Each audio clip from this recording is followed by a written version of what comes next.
Hello friends, आज के इस वीडियो में मैं आप लोगों को डेटा बाइंडिंग के बारे में बताऊंगा। कैसे एंगुलर जेएस में डेटा बाइंडिंग अचीव करते हैं, वन वे डेटा बाइंडिंग क्या होता है, टू वे डेटा बाइंडिंग क्या होता है, advantages and disadvantages of data binding, और लास्ट में कोड वॉक थ्रू करूँगा। आप लोगों को एग्जाम्पल दिखाऊँगा डेटा बाइंडिंग का। चलिए मैं आप लोगों को नेक्स्ट स्लाइड में लेके चलता हूँ। सबसे पहले तो आप लोगों को ये बताता हूँ कि डेटा बाइंडिंग क्या है।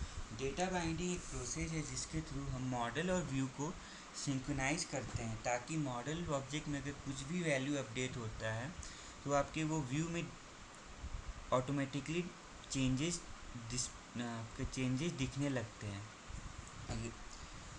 लगते हैं ये एक सिंक्रोनाइज प्रोसेस है।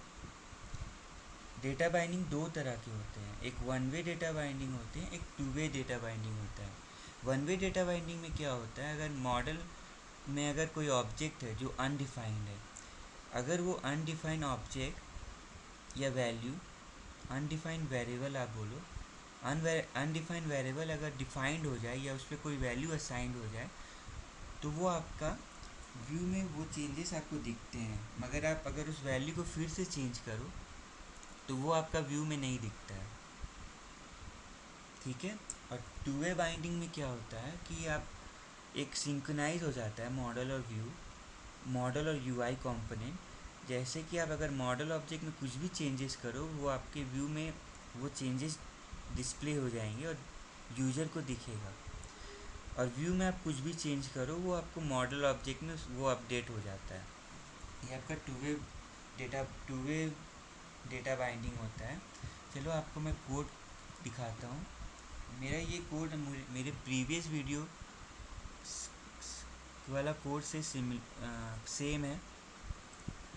सेम मॉड्यूल यूज़ किया है मैंने, ऐप सेम कंट्रोलर यूज़ किया है, उस पर एक डॉलर स्कोप इंजेक्ट किया है, और उस डॉलर स्कोप पे मैंने नेम, टाइटल और मैसेज प्रॉपर्टीज़ ऐड किया है।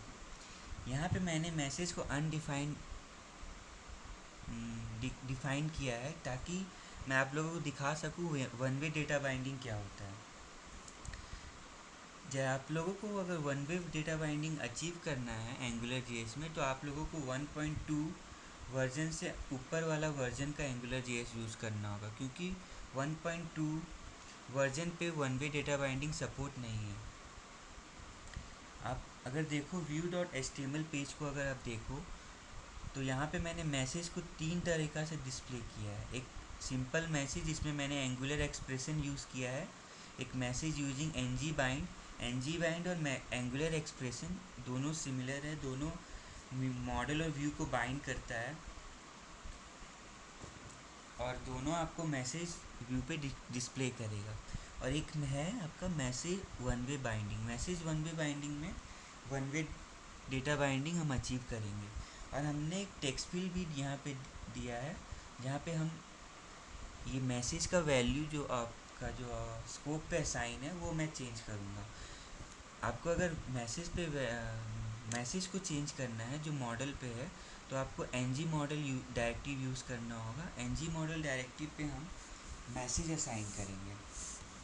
ठीक है, मैं आगे आप लोगों को यूआई दिखाता हूँ। देखिए आप अगर यूआई को यहाँ पे एक टेक्स्ट फील्ड में अगर मान लो, मैं इसको रिफ्रेश करता हूँ, अभी देखो मैसेज अनडिफाइंड है, तो यहाँ पे आपको कुछ डिस्प्ले नहीं हो रहा है।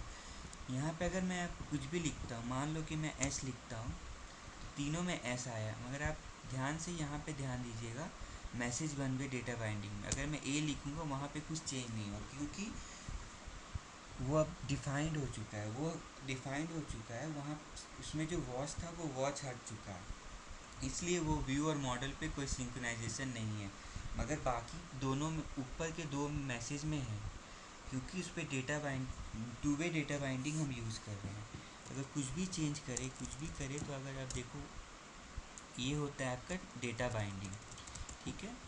एडवांटेज ऑफ डेटा बाइंडिंग ये होता है कि आपको बार बार इसको कंट्रोलर पे स्टोर करके मॉडल ऑब्जेक्ट को अपडेट करने की ज़रूरत नहीं, या मॉडल में अगर कुछ भी चेंज होता है उसे व्यू कंट्रोलर पे सेंड करके फिर कंट्रोलर से व्यू पे सेंड करने की ज़रूरत नहीं होती।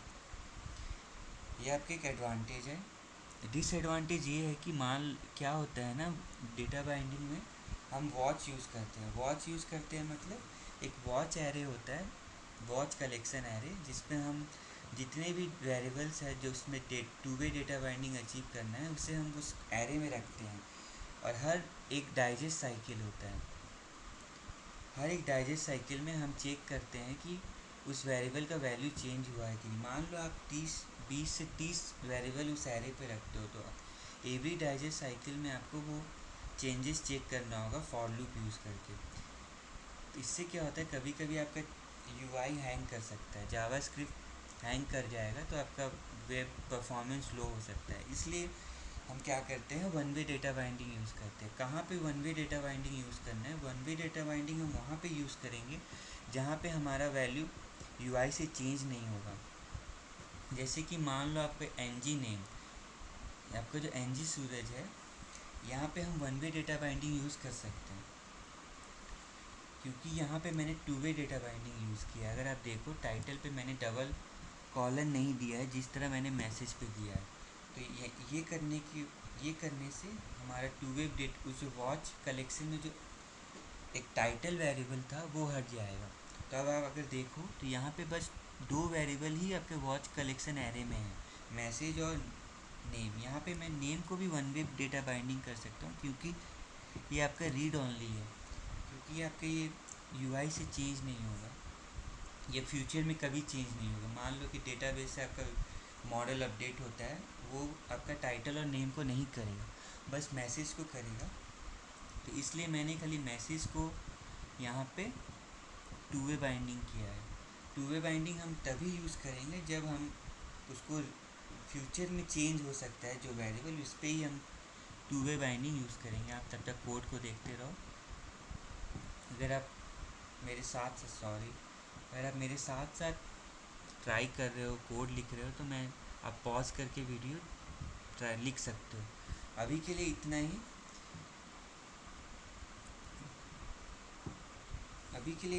मैं सोचता हूँ कि आप लोगों को मेरा वीडियो अच्छा लगा होगा। अगर मेरे वीडियो आप लोगों को पसंद आया तो प्लीज़ वीडियो को लाइक कीजिएगा। अगर आप लोगों को कोई भी डाउट है तो आप वीडियो के नीचे कमेंट कर सकते हैं, और प्लीज़ मेरे चैनल को सब्सक्राइब कीजिएगा। Thanks and good bye.